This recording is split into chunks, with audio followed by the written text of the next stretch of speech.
Des 3 semaines, on va vous le raconter en français. Ils vont négocier pour 400 écus, c'est marqué. 400 écus. Voilà, on donne de l'argent parce qu'on ne peut pas prendre le château par la force. Ça a été fait 7 fois pendant la guerre de 100 ans entre les Anglais et les Français. Allez, je vous laisse écouter l'histoire en français.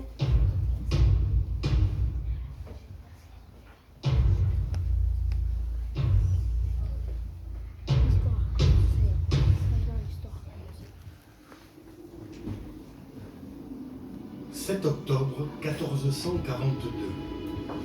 Les lambeaux de brume s'accrochent encore au pied de la falaise en ce matin frileux. Pascal Dutheil, capitaine de Castelnau, entend gronder au loin la puissante armée du roi de France qui s'est mise en marche. La garde du château lui a été confiée par le riche seigneur Nompart de Caumont, fidèle aux Anglais. Il faut dire que le château sert de repère aux compagnies anglaises depuis 70 ans. Planté au confluent de la Dordogne et du Séou, il leur offre une situation idéale.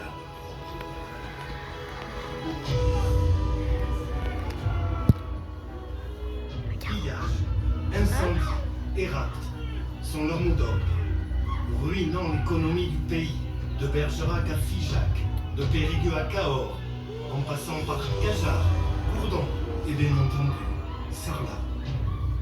Ces compagnies anglaises se paient directement de leurs méfaits, car le roi d'Angleterre, ne leur octroyant pas de solde, encourage leur pratique.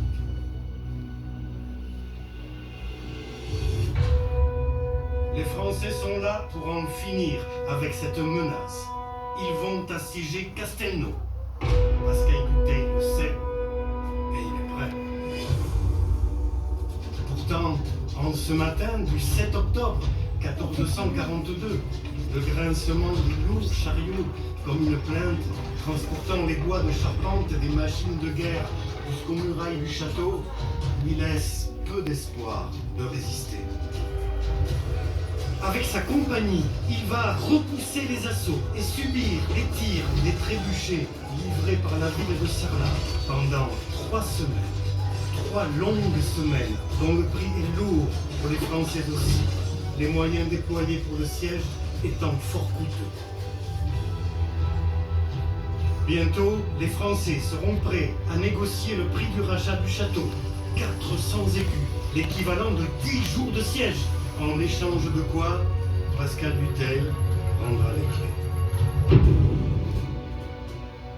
Castelnau aux mains des Français, le frère de Nompart de Caumont, Brandely, va alors changer de camp et s'en faire attribuer la seigneurie par le roi Charles VII. Et il fait bien. Les succès français vont se poursuivre et aboutir à la bataille de Castillon en 1453 qui mettra un terme définitif à la présence anglaise en Aquitaine.